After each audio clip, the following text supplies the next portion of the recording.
let me tell you. First of all, welcome to the show. Welcome to Podcrushed. These are my co-hosts. I have been wearing shoes without socks now for about 3 to 4 hours. What? Ooh. And Criminal it's just, offense. It's like it happens sometimes. There's circumstantially, there's times it makes sense. Mm-hmm. Coming to a podcast doesn't feel like one of them. I feel a bit silly. Also, I'm wearing like a board short hybrid. Oh my God. What is going on? It's like I'm just... You're clearly at the end of a trip. Yeah. It's like the last things in your suitcase. No more socks. Yeah, it's if you're ever gonna do it in shoes, these are the ones to do it in. By the way, they're breathable, and I will not tell you where to buy them. Today's guest is Taylor Tomlinson, a stand-up comic whose career took off after a successful run on Last Comic Standing. Eventually led to 2 Netflix stand-up specials. She's got a 3rd one in the mix. We had such a good time. There was a point in the interview where we were going so deep, and she's so willing and open and vocal and funny. I feel like it's a standalone episode. Yeah, it really is. We went too far. Yeah. We're gonna have to cut some of it out. For sure. We might have traumatized Taylor a little bit. She's getting Nava- extra therapy. Yeah. Nava and I both cried. Yeah. That's right. Yeah, and she had to keep herself from crying. I walled off. Yeah. Just Walled walled up off whole the time. entire time. Penn is shut off to his emotions. Yeah, only when the camera's on. Yeah. Why don't you stick around? Welcome to Podcrushed. We're your hosts. I'm Penn, I'm Nava. And I'm Sophie, and I think we could have been your middle school besties. giving each other makeovers. Do you want to do one more? No, I think that was perfect. Great. So let's just kick it off with, 12-year-old Taylor. No, but seriously, like you started stand-up at 16 from what we gather. Yeah. Thank Which you, means- Wikipedia. Yeah, thank you, ChatGPT. That means that you must have been becoming the performer and the artist that you are now. Roundabout like in middle school. Like what does the world look like to 12-year-old Taylor? What does home look like for 12-year-old Taylor? What is your interior like? These are 3 different questions. I know. I was like, let me keep track of this Yeah. while I grimace at memories. I was very shy when I was a kid. Like I liked performing. I went to like theater camp for a couple summers, but one of the summers I went home because I was like, I'm sick, but I wasn't. I had social anxiety, as it turns out. Like I was very, very shy. I moved at the beginning of 5th grade, and then we moved again at the beginning of 6th grade, which was just very traumatizing. Yeah, back to back. Yeah, back to back, like the most vulnerable years. So I really liked performing, but I wasn't good. Like I'm not good at singing. Like I can act fine, and everything was like a musical at that age. So I wasn't ever gonna be like the lead in some sort of community theater thing. But I really liked writing. When I was in middle school, I wanted to be like a young adult novelist. Like that's what I wanted to do. But I didn't know stand-up was like a job at that age. Like I had no idea. I remember I saw a clip of somebody doing stand-up at like the Ice House, and I like Googled stand-up from the description because I was like, I don't know what that is. Like So I don't know what I thought Dane Cook was doing when we were listening to him in 6th grade. I was like, this is just someone funny with some good ideas about the Kool-Aid guy. Yeah. Like, because he was so huge when we were like 10, but That's I didn't right, know what he yeah. was doing. Do you remember a moment where you realized you were funny? I mean, I think I was funny to my friends and like my friends' parents, but I don't think I was ever the class clown. I did get class clown my senior year of high school, but only because the senior standouts were almost like an assignment. Like you had to go out of your way to turn in your votes. And so the genuinely cool, popular kids didn't do that because they were busy having sex. So all the people who voted were like me and my friends who were like smart. And by that point, people knew I was doing stand-up. So I think that's why I got it. But I wasn't like loud or cool or popular or funny to most anyone. I think I was really uncomfortable in my skin and lived a lot in my head. Were you allowed to watch secular content? I'm just trying to figure out why you didn't know what stand-up was. I mean, did you know what stand-up was? Doesn't make sense. Yeah, I At 10? Yeah. Really? Yeah. Oh wow! But my dad's really into stand-up, so I was going to say I feel like that is sort of like I don't think I knew what stand up was. Yeah. Did you know what stand up was? I must have. I don't recall. Oh, you know what actually stands out? I knew. Yeah, Chris Rock. Oh, okay. Like, because that, that wasn't that like a 99 special, just a big one. I think I must have. I think I must have known. Yeah, I would not have been allowed to watch Chris Rock. I think even when I started listening to stand up in the car with my parents in high school later on, it was just like Jim Gaffigan. It was like very clean. Yeah. What? Yeah, I know. Every now and then I can do a good Jim Gaffigan. that was good. That was not it. No, it wasn't. We'll cut it out. We'll cut it out. That was retract it. disrespectful.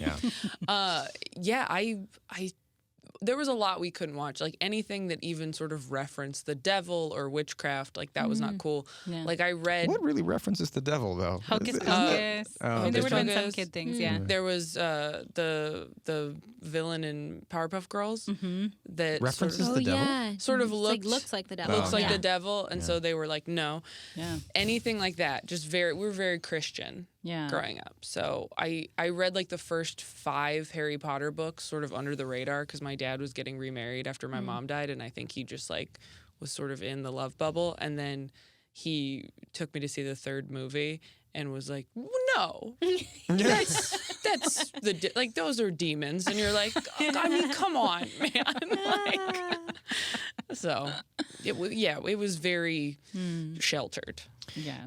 One person you didn't mention, and that you all these kind of groups of people that maybe thought you were funny. How about with your dad? Because you talk a lot about your dad in your stand-up, and it does seem like one that he gave you a lot of bad advice, at least as you Yeah. which is fair. Like dads can have bad advice, especially to their daughters, I think. Right.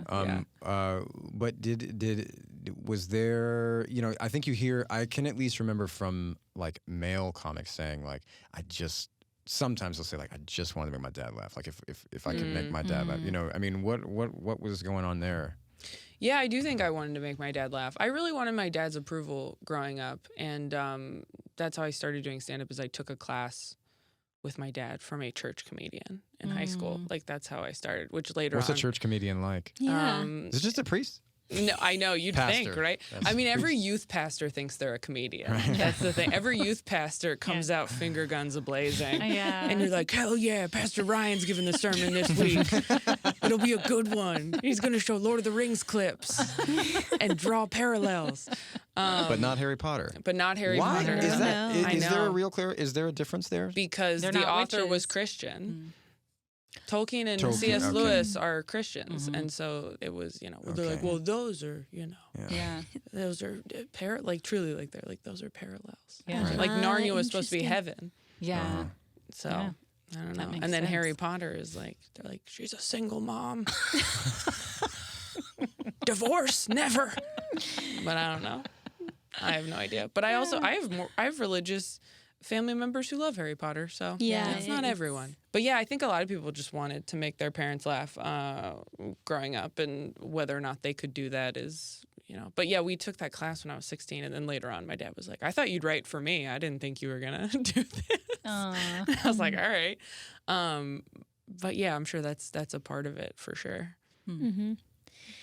Your mom passed away Mm-hmm. when you were quite young. Mm-hmm. Can you tell us a little bit about that? How did it affect the way other kids treated you? How did you process it sort of at that time? Oh, that's an interesting question. She died over the summer, and I came back to 4th grade, and I remember standing the first day of 4th grade. I remember standing and doing the Pledge of Allegiance and looking around at all my classmates, going, "I wonder if anybody knows." Like, I wonder if anybody knows. I don't even think my teacher knew. Wow. Like, I don't think my dad or stepmom thought to call them, or which I don't know. Maybe you should. I'm not sure. So I think my friends knew, but I don't know if anybody else did. So, and I think that probably would have been really hard during the school year to come back, because I think she died like a week or 2 before the school year started. Wow. Whoa, So, that's a shift Yeah. though. I mean, to go back the back to school thing, yeah. that's a lot. hard. Yeah. You're like, I have homework. My mom's dead. Yeah. Are you sure? Because last I checked, you're like trying to use it. Like, is anyone else? Sweetie, your mom did not die. died. I know. And the dog ate your homework, I'm Yeah. sure. Yeah. Wow. Taylor, you tell jokes about it. Do you ever get emotional when you do you ever have to suppress emotion? And the reason I'm asking is my mom passed away not when I was a kid, but it was like really sudden. And there's a concept that we pitch that sort of is about death, and I tell a story about her, and I cry every time. And when it's like the 17th time that I've pitched it, and I was like, "There's no way." Well, I'm gonna just to the industry, we haven't pitched it 17 times. Yeah. Okay, we haven't done Netflix, you should buy it. that quite. All right, We have pitched it a number of times. we're gonna nail the and- dead mom thing. We're gonna nail it. Yes. It's hard to But nail. yeah, I just I get really, and I truly every time I'm like, I don't even feel emotional. I'm like, this is fine. And then I'm like 3 sentences in, and I'm like, And I have to take over and talk about her dead mom. It's not my And the job. actor has to step in again. We're all heroes. I was rewatching your special. I'd seen it when it came out, but to prepare, and I was just struck by like how you got through it, and I was just wondering, like, is it ever hard? I think some of those jokes I started doing in my early 20s. So some of them I had written when I was like 21, and they did not work very well. They they were very hit or miss. I think because I didn't have the maturity as a performer, and I hadn't been to any therapy about it really. Yeah. So I think I just needed those years to get to a place where I really did feel okay about it. Not that you're never okay. And that's, I think, part of the process is realizing this is always just going to be a wound there. And some years it's going to feel more painful than others. Like some years you're going to be having huge milestones that you wish your parent was here for. And other years it'll be a little bit easier for whatever reason.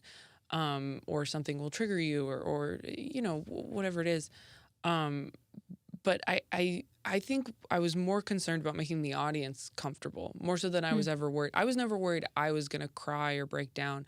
I was more worried that I was going to upset other people in the audience and make them feel like, oh, like feel bad for me. I didn't want anyone to feel bad for me, which is why I do the whole bit in the special about like, I'm very successful. I like that. Yeah. Because you of pull up a this. stool. Yeah. You Yeah. really pull up Yeah. a stool and you give a whole disclaimer. Yeah. That's, Yeah, it's well, nice. because it really helped on the road, like doing that whole bit, which ended up being like 6 minutes of jokes on the road over and over and over, and doing them in comedy clubs. Like in a theater, it's much easier to pull up the stool and talk to people, but like in a comedy club, I would have to time it, and I would tell clubs sometimes like, hey, like, I don't think the check drop is going to be like 15, 20 minutes in, but maybe just wait until I get through the dead mom stuff. Because if people have to listen to me talk about my mom dying and do math about how much their shitty chicken fingers were, I just don't think that's going to be a great gauge of how well the materials are. I was actually trying to figure out what you meant by check drop. I was like, is when they drop the check. Right, and that is a moment that you have to be aware of. Yeah. That's very interesting. Among the things I've thought of, it's not one. Yeah, I mean, there's no reason you should. And in a comedy club setting, like that's what's so hard about coming up as a young headliner is like you just like lose the audience like 40 minutes in. There's like 5 minutes where everybody kind of like goes into their checks, and if you don't know how to handle it because you're too young or inexperienced, like it can really just like bring the show to a screeching halt. You toured with Conan in 2018, and he described you as being absolutely fearless. Oh, that's really nice. I'm wondering, were you always fearless? Do you think it's like a product of being a young comedian? Like, what was he referring to that he caught on to? Honestly, I have no idea. Didn't get a good read on you. Really did. I am full of fear. Conan and I didn't interact much, actually. No, I'm kidding. He was so cool. I thought Tyler Tomlinson. he got so close. He brought me up as Lily Tomlin most nights, but I appreciated the bump in credits. I think he meant on stage, and on stage, I think I hope I come across that way. In life, I don't feel that way at all. I feel very anxious and afraid and hypervigilant. But on stage, I think doing stand-up is, sort of the only place I feel totally present. Yeah. And that's what I loved so much about it when I found it in high school, is I was like, oh my gosh, this like gets me out of my head, which is a fucking nightmare, like for however long this set is. Yeah. And it did give me a place to like sort of be the person I wanted to be. And I think the person I want to be on stage and the person I am in real life have sort of come to meet each other much more so over the years. But I think for a long time, I was the person I wanted to be on stage, and then I would get off stage and I would kind of come back down to who I actually was. Wow. You mentioned feeling anxious and afraid, and earlier you mentioned something about social anxiety. And that made me wonder, can you recall a time, it could be in middle school, but it could also be as an adult. Can you recall a time where you felt that? Social anxiety? Yeah. Oh my God, how much time do you have? Every day of my whole life right now sitting here. I think I mean, moving in 5th grade and 6th grade really was very, very hard. And I don't think I think I was painfully shy until I had like a job in a restaurant when I was 17, 18. Like, when I had to talk to people, and it was just sort of like exposure therapy over and over. Like, I really had a hard time talking to strangers. And stand-up's the same way, in that you just have to go on stage over and over and over until you're not terrified anymore. But yeah, I was terrible at making friends. I mean, I've had the same friends. Like, 2 of my closest friends are friends I have been friends with since middle school that I met in 6th grade. But yeah, I have very vivid memories of like walking into 5th grade not knowing anybody, walking into 6th grade not knowing anybody, and just feeling like so alone and so terrified. And I still feel that way as an adult sometimes. Like, even just like going to clubs in the city, like going to the Comedy Store or the Comedy Cellar. Like, if I'm in a very anxious space, it can be like, it feels almost like physically painful to socialize sometimes because you're so afraid. And it's silly because like nothing that bad can happen. Like, at worst, somebody's like, I don't care for that person, but they're not going to say it to your face. Not anymore. We're not 12. That's true. We're not brave anymore. Yeah. But at 12, like 6th grade, maybe 7th grade, you're talking about this, which of course I think essentially everybody can relate to at that age. Not everyone. Some people were killing it. That's true. I mean, I think we discover the ones who project a lot of confidence are often having something internally that we're not aware of. So, but anyway, like all that aside, I think, if that's the way the world looked and felt to you, what were some of the like beacons of light that you, whether it's like, I don't know, were there certain books, movies, was it people, were there role models you had? Was there like an older person out there? Oh, I spent a lot of time with my grandma growing up, and I think that's somebody I always felt close to and felt like I wanted to be more like, and I think is like very patient. Like, that's her patience is the biggest thing that I'm always trying to sort of adopt a little bit more, because I don't think I'm inherently a very patient person. Seeing like Amy Poehler, Tina Fey, like those kinds of people who were writing and creating things, and like I loved their books. I don't remember when those came out. It feels like it was middle school, high school. But yeah, I think I lived a lot in my head. I read a lot. I'm trying to think. Do you guys ever have people who get emotional thinking about being 12? Are you kidding? Does that happen a lot? Are you kidding? It's That's like, the whole point. We're here for tears. Yeah, it like feels bad. If it feels bad, It's so weird. No, because I've been thinking. I kind of thought I was like, I'm like it's perfect timing to do this show, because I feel like I've been trying to get in touch with that again as an adult, because I do feel like I like lost this part of me that I had. Like, I was so miserable at that age. Like, I was really depressed and anxious and dealing with this grief that I didn't quite understand, and just lonely and all these things. And I had my youngest sister just moved home. She was living in North Carolina for the last couple years, and I'm really close to my 3 younger siblings, and we just had like a sleepover a few days ago. So fun. It was so fun. It's really sweet. It's so nice, and it's also so nice to have a close relationship with your siblings who were there for your whole childhood, so you can just go, oh my God, do you not remember this? Yeah. This traumatizing fact about our childhood? Yeah. Like, oh my God, did I never tell you this happened? Oh my God, that's that to me. And you're the oldest one, so that's memory I don't know probably. what that's like. It's not great. Yeah. It's not the best, because you're the first crash test dummy, and the first crash test dummy usually gets burned to a crisp, right? Like, but I think there was something really hopeful about me when I was in middle school, because I had my whole life ahead of me, and I had so much again, like hope and delusion about the type of person I would be and all these things I would do. And I really am all those things now. Like my life is everything it's more than what I thought it could be, honestly. Like I got to do a bunch of international dates in the last few months. Like I just got back from Australia and New Zealand last week, and I was like, did you ever think you were going to get paid to go to fucking Australia and New Zealand? Like, do you ever think you'd be in Amsterdam? Like, oh, I'm here for work. Like, it's really crazy to me. And I was talking about this in therapy recently where I'm like, it just makes me sad sometimes because I can't like go back and save her. And it feels like I lost part of her instead of like I can't take her with me, which is strange. And I'm trying to feel like I did, but it feels like I just sort of like escaped and I can't help her escape. Does that make sense? No, it totally makes sense. It does, yeah. I have like survivor's guilt from my younger self. Yeah. Which is strange. How old were you, just for, I don't know actually, and also for our audience, how old were you when your mom passed away? Oh, I was 8. You were 8. I was like just about to turn 9, yeah.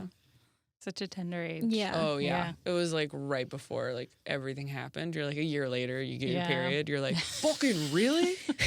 Fucking really, God? That kind of sucks. It's the beginning of the end for me and God. I was like, I don't know who's up there, but does not have my best interests at heart. Okay. What you're describing here about someone who wants to escape, and by the way, that really resonates with me. Actually, the years from about 12 to 20 are my darkest, absolutely, absolutely. And I was living in Hollywood and doing that thing, building that up, and and you feel that too, like now as an adult, where you're like, oh, I'm everything I wanted to be. Yeah, well, yeah. I think, yeah. I mean, I started to succeed in a very like frothy way very early on. It was maybe never gonna be. It never had the potential to like really artistically satisfy me. So therefore, Gossip Girl wasn't artistically satisfying. we can't talk about it. There's a SAG strike. There's not by name. No, that's fine. I'm so sorry. No. The happiest she's ever been for there to be a SAG strike. Yeah, now I can finally not. I'm free. Yeah. Bleep it out. Bleep it out. No, I don't even really remember the question at this point. I don't want to talk about myself so much, but I think the point is like, were you conscious of the fact of like an absence of female role models? Did you feel that, and then the fact that you had to be one for your sisters, I would imagine, is a significant dynamic. Yeah, I think so. I mean, I was talking to my sisters and my brother about this week, where I was like, this is. I'm like, I'm not saying that this was any of you put this on me ever, because they don't. But there is a difference between the way they interact with each other and the way I interact with them. And my sister, who's the closest in age to me, what is that difference? My youngest sister is 6 years younger than me. Okay, so that's 4 years significant. younger than 2. It's every 2 years. Okay. Yeah. So I have a paternal instinct towards them that I just know that they've recently started to go, yeah, no, we don't understand that. Because and it was really interesting this week to talk to my sister about it, who was very impressed I was coming on this podcast, by the way. So thank you for that. Oh.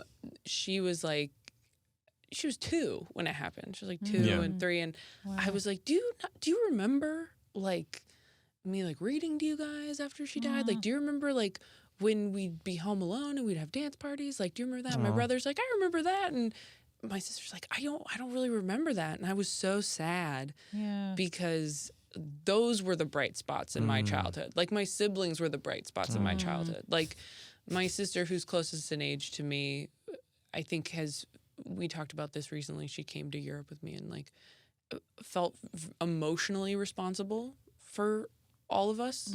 And I felt like I was responsible to keep everybody safe, like just, I'm like, nobody get hurt. Like I felt very, very nervous that something was going to happen to them, and still do all the time. Like it's just constantly humming underneath everything, to the point where I don't know that I don't know that I could have kids of my own at this point, just because I'm like already on overload in that way.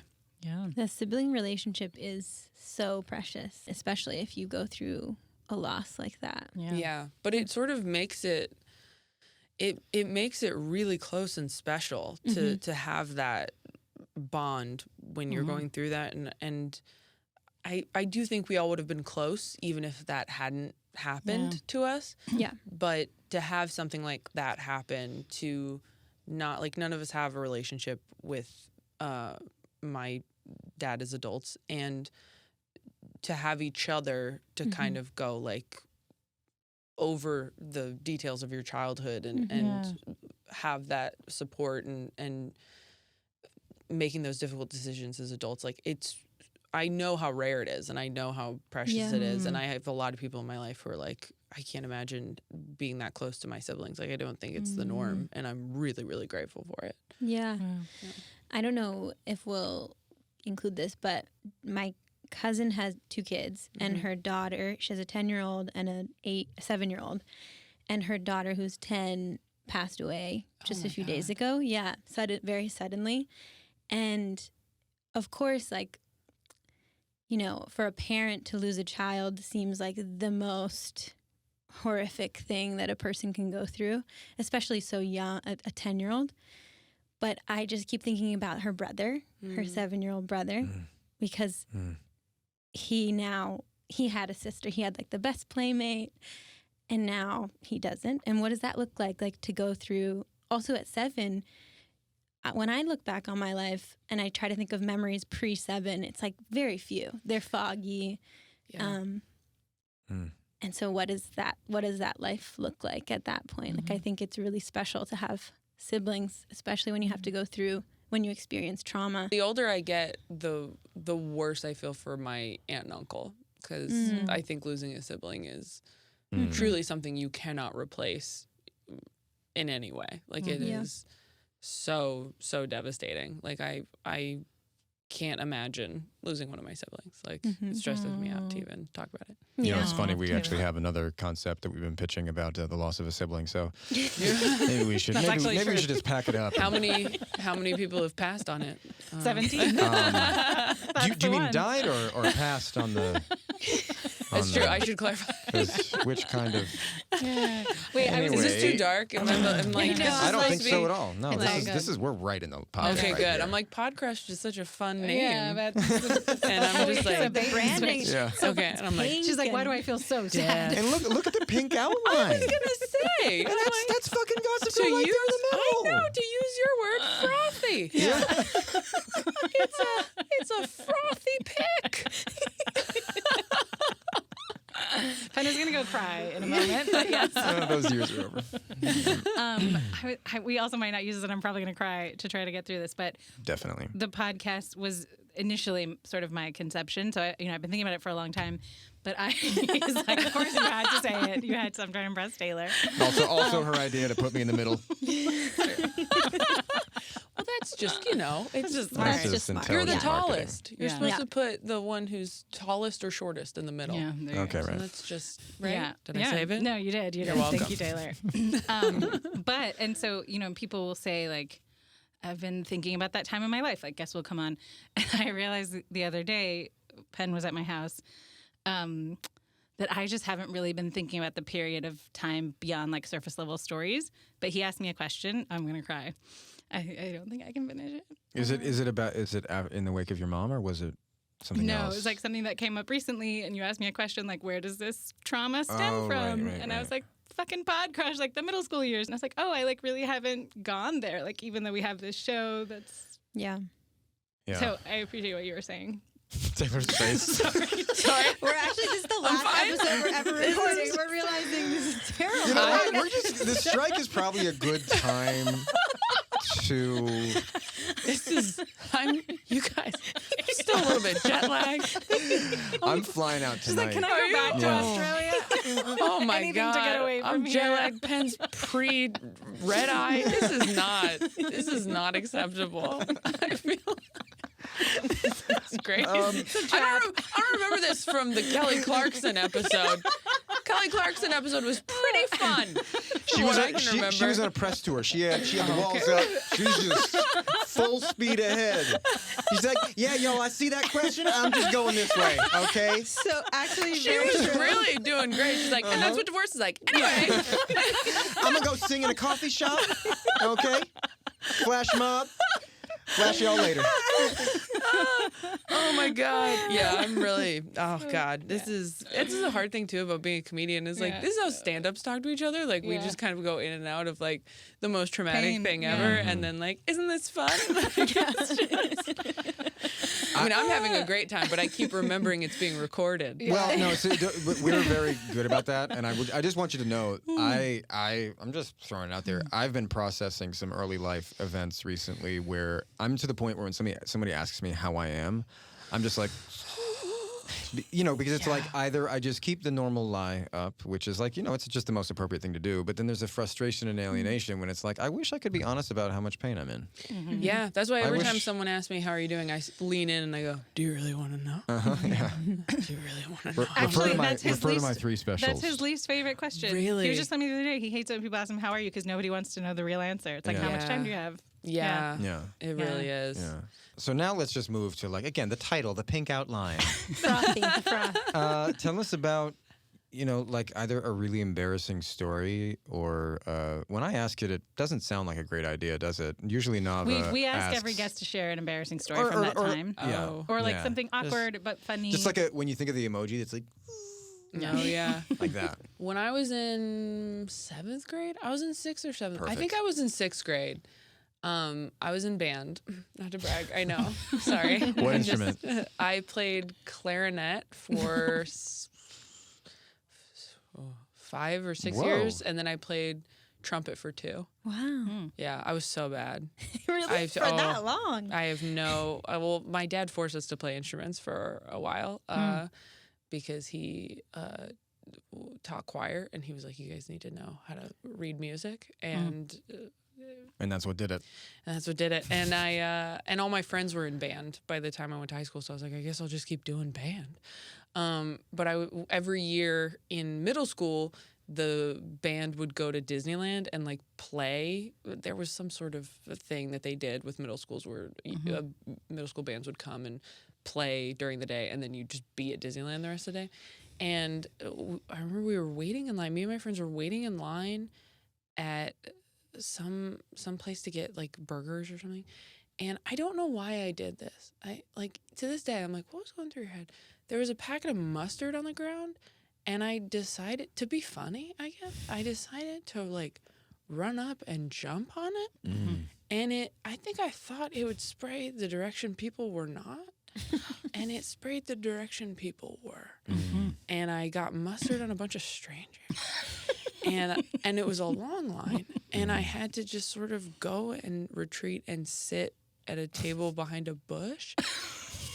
And I remember feeling so terrible because it also like you did something to people that they now have to deal with the consequences of all day. I just remember going, why'd you even do that? And then my friends called me mustard for the rest of They called you middle mustard. school. You Yeah. see, it's funny. I'm on the opposite side of that. The same thing happened, but What? So Really? I was wearing a fleece vest. I remember it so well. I haven't thought of this since the time, but it was mayonnaise.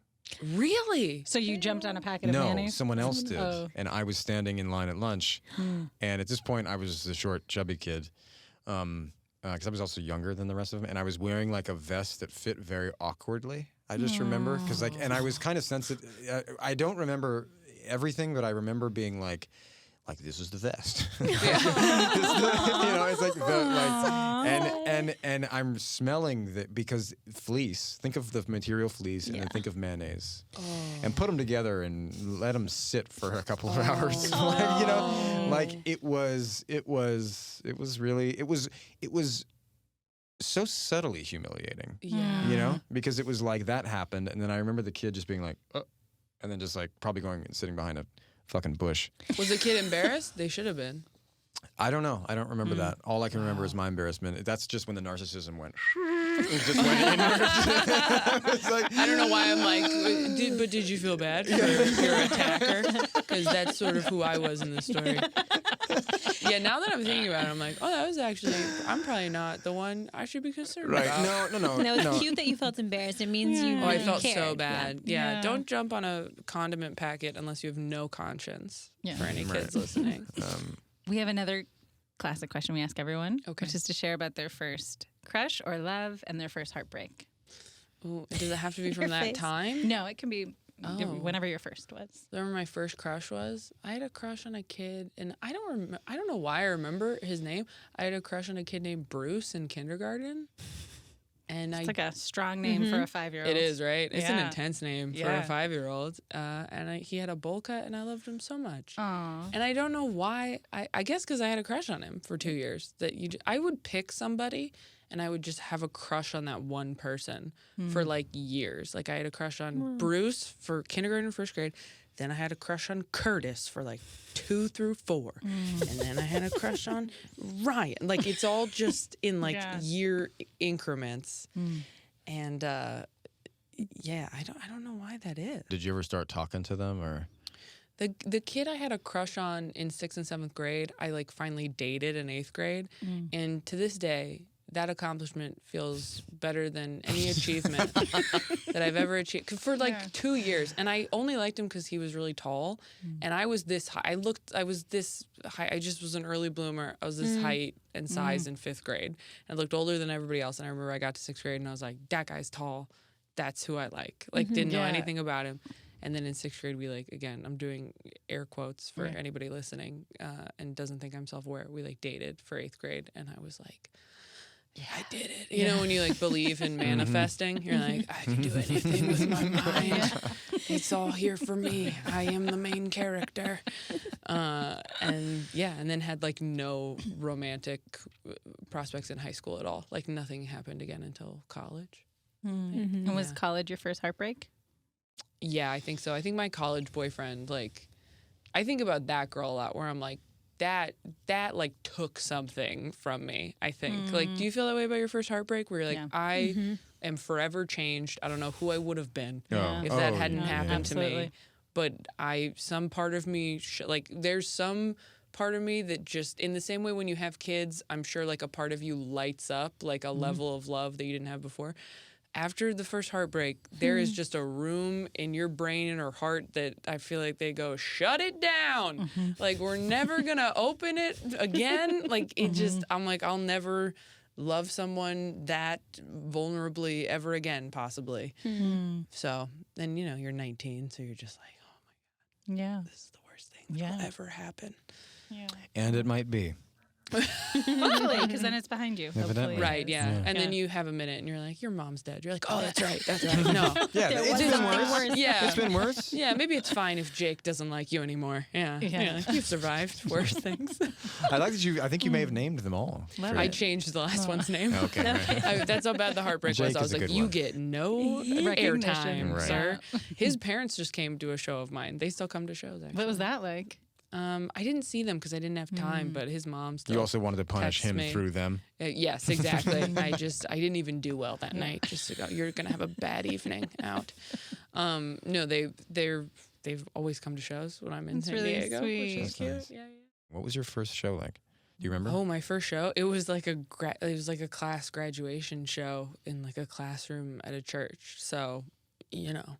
So it was great. It was what great. age? It Did was you make very Bible supportive. jokes? Like, what kind of jokes do you make at a church graduation? I mean, I actually don't think I made any Bible jokes. The only real Bible joke I ever did, I actually did on my first Conan, I think, which was about like abstinence and how I was afraid every time I missed my period, I was carrying the Messiah.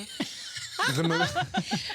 I was talking to someone recently who had that fear. Like, Yeah. They legitimately had that fear? Like, The- no, the like they were messianic talking about when they were a kid, they inception? had this fear that they were going to be carrying like a child. Jesus. Yeah. Oh. Yeah. Which is Wait. crazy to think that you'd get picked for that. It's like, Well, somebody has to. someone has to do it, Yeah. right? Someone has to fall on that sword.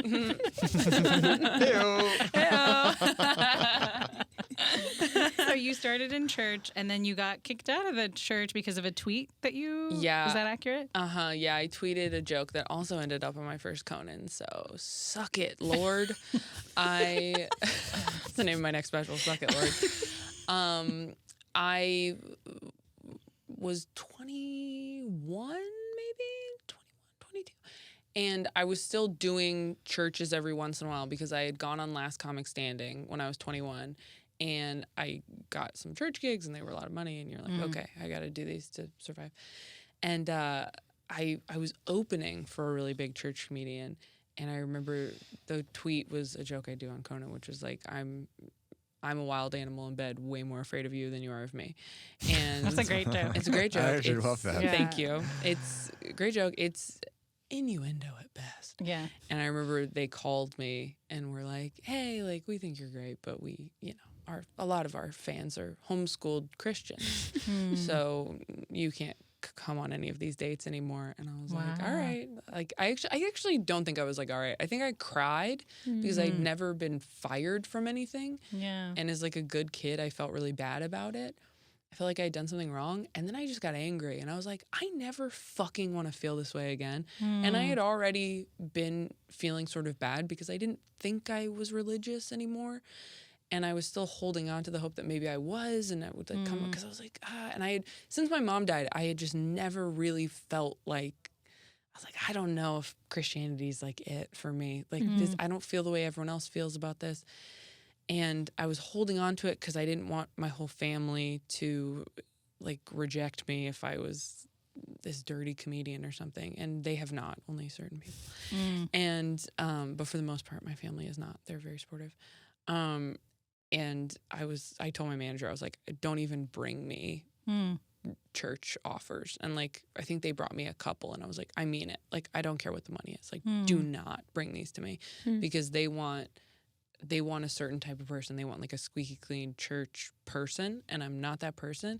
And it's actually dishonest for me to go perform at these places and lead them to believe that I am, because that's not what they want. They want like a 50-year-old dad who goes to church every week and has kids and only talks about and who's definitely being a squeaky church clean. dad. Yeah, and is definitely squeaky clean 100% of the time. And I want to talk about other stuff. Like I want to talk about darker things. I want to talk about losing my mom. I want to talk about, sexual experience. Like I want to talk about all this stuff. And I'm so glad I did that, even though I did like 8 cruise ships in the next year to make up for it financially. But yeah, I'm so glad I did not stay in that world at all.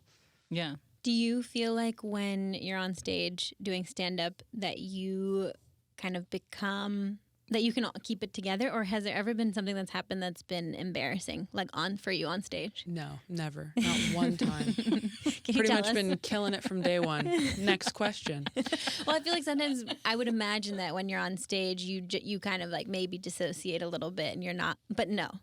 You felt embarrassed before. Yeah, 100%. I feel like it's like insane to do. Yeah, like yeah. stand-up's like an It is insane thing to insane. do. I gotta say, it's like it's insane to do it. It's even insane to go see it when you don't know if it's gonna be good. Oh, I have the utmost admiration and respect for y'all who make it, who do it and then make it, because I just find both sides of it. I'm like, unless I know I'm gonna get that particular thing that I love, like, whew, everybody's in for a journey together.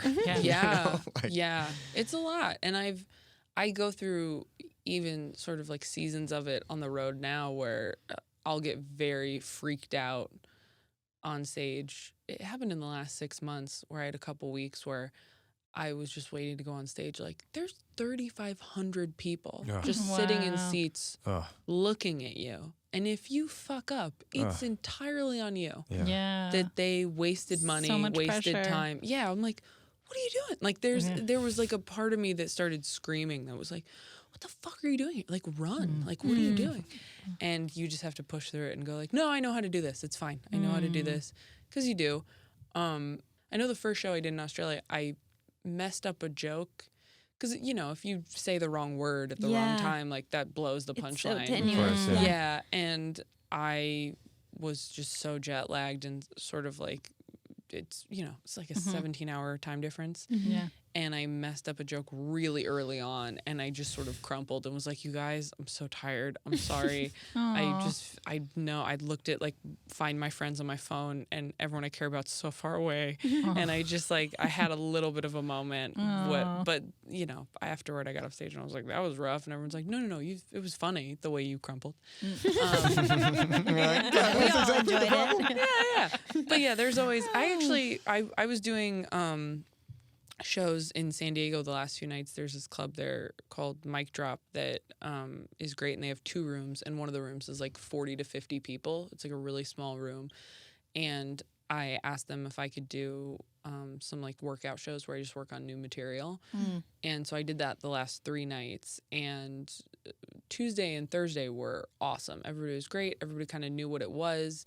You know, they didn't laugh at everything because a lot of it wasn't good, but they were really supportive and like there for the process, like where they were like, we want to see you work on something. This is cool. And the middle crowd, the crowd on Wednesday was so weird. Like, and I just felt like I was bombing for an hour. It felt like middle school. It felt like people talking about you in front of you. Like, there was a girl in the front who I'd go like, I'm sorry, guys. I told you guys this wasn't going to be very good. I appreciate you guys being here. And there was a girl who was like, you got it. Like, I was like, ew. She was like 25. I'm like, you're suck. What have you had a special? Yeah, exactly. I'm like, last I checked, you had no credits. But I got lucky to be here. Yeah, I got off stage and I went in the green room and I was like, I guess I suck at that. Like, that was really rough. And the manager was like, no, they were like rude to the staff before the show. Like, they were like, that was a rude crowd. Like, they were like, there was some like weird, like single ticket, like kind of like creepy guys. Like, they were like, that was, the vibes in there were off. Like, it wasn't just you. Like, and I was like, okay, well, then that makes me feel a lot better because I also like, I did some crowd work and people were saying some wild things where I was talking to a couple about them being in a fight and they were like, well, she called me a slur. And I was like, oh my God, okay, we're just going to move on.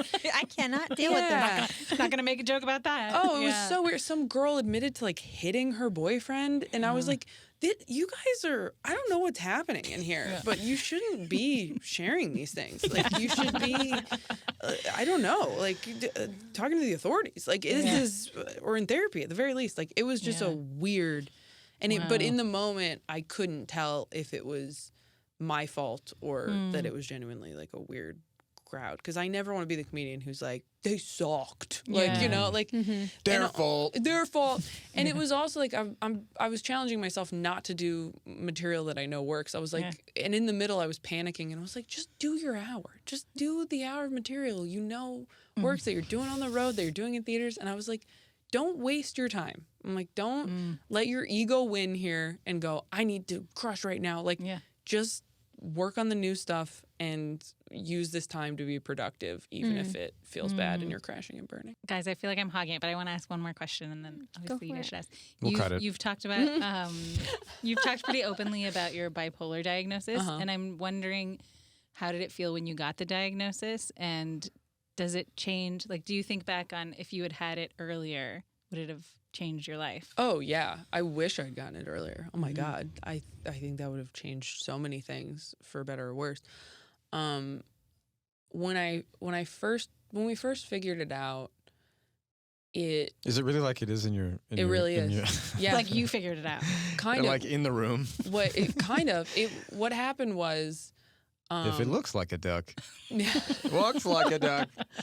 Well, what happened was I had what I now know was like a hypomanic episode, and I was talking to my therapist the week after all this stuff had happened, and she goes, it sounds like you had like a little bit of hypomania going on.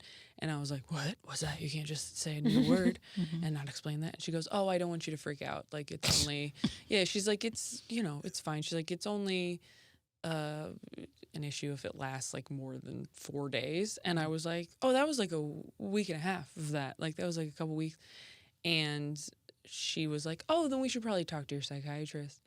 And I remember I talked to my psychiatrist and I had a really hard time. And she was like, she goes, you're very like high functioning. She's like, she goes, I only see you every few months. And I didn't realize because but I was on the medications they use for bipolar, but they also use it for a bunch of different things. Like everything they use for like 5 different things. So you're like, yeah, it could be anxiety and depression, or it could be bipolar. Like, who really knows?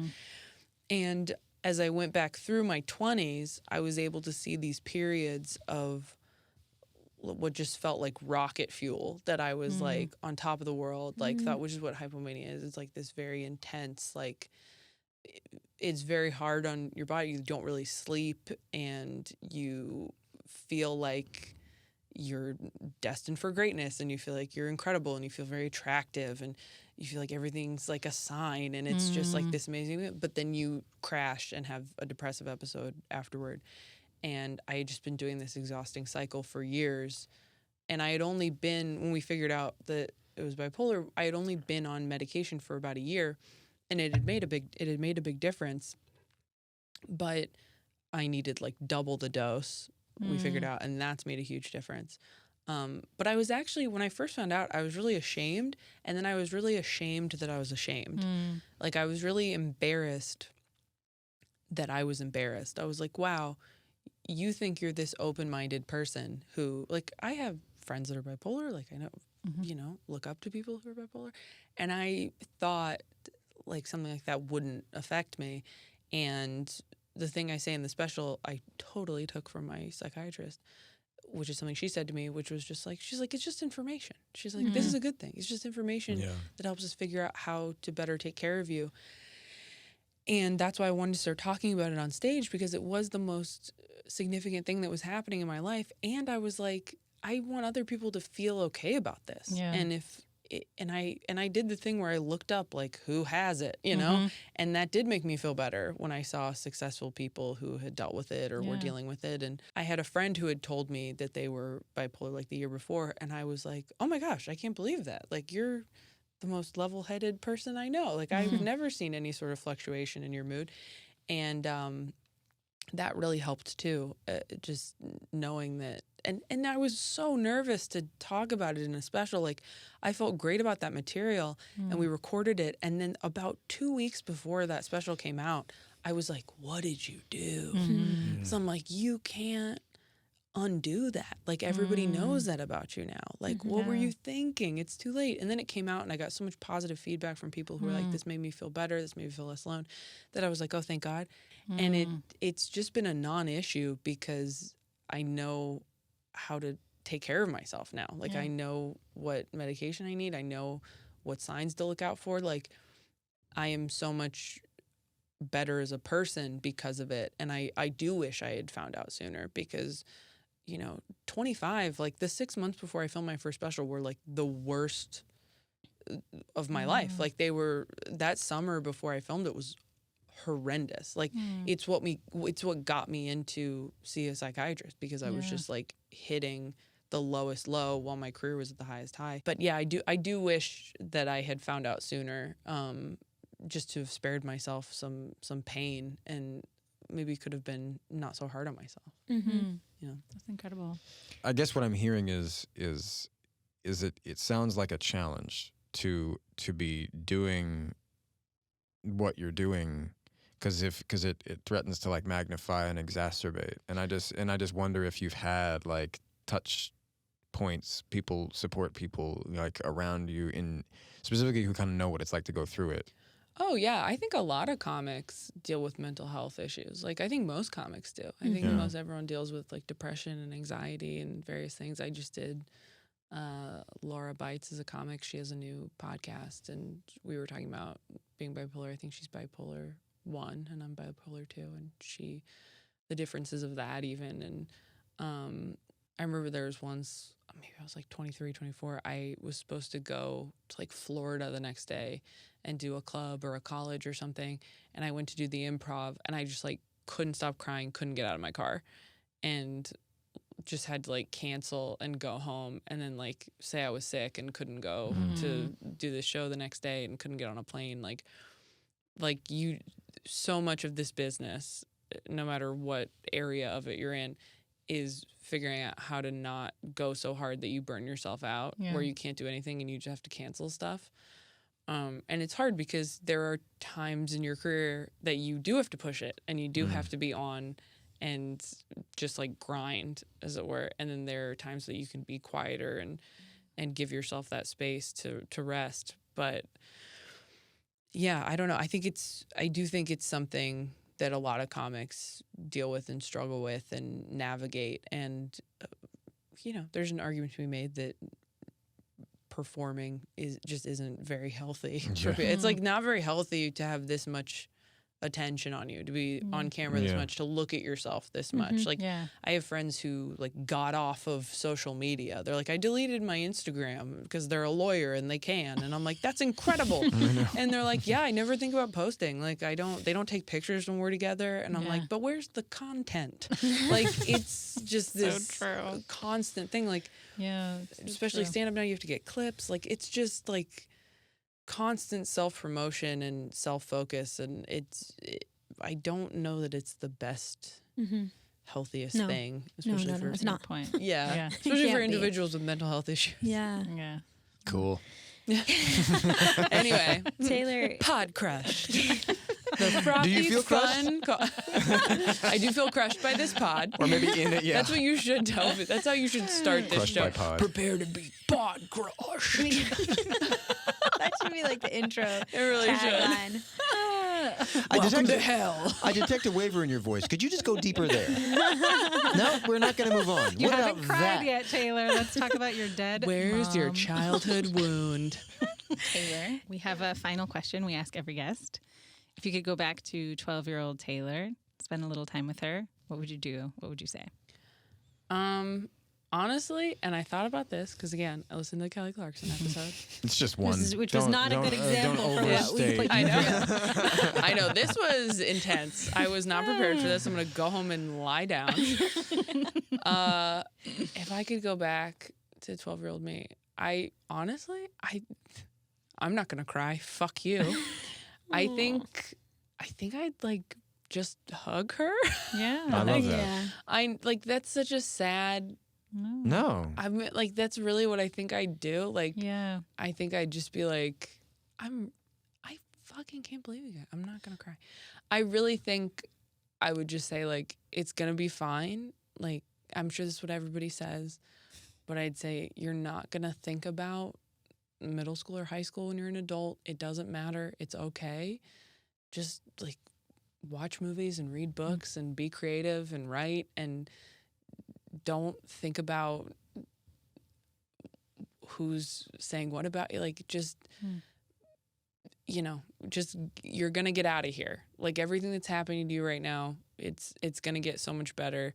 And like I'm so sorry. I wish I could stay, but I'm a time traveler. Are you saying that to us? No, I would say that to me. No, I would say that to young me. I would say I don't belong here in this timeline. And this is when you get sucked up like Yeah. giant more But you into have the to sky. say, when that guy from Gossip Girl invites you on his podcast, say no.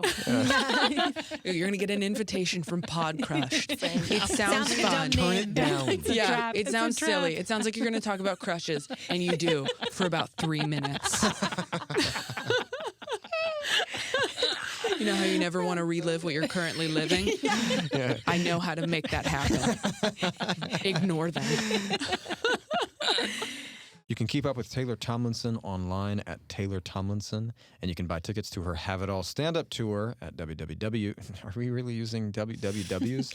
http:// If you plug the modem in, no, it's just above. It's on your wall, right? No, TaylorTomlinson.com/shows. She's going to be at Radio City Music Hall September 9 and 10. 9th and 10th.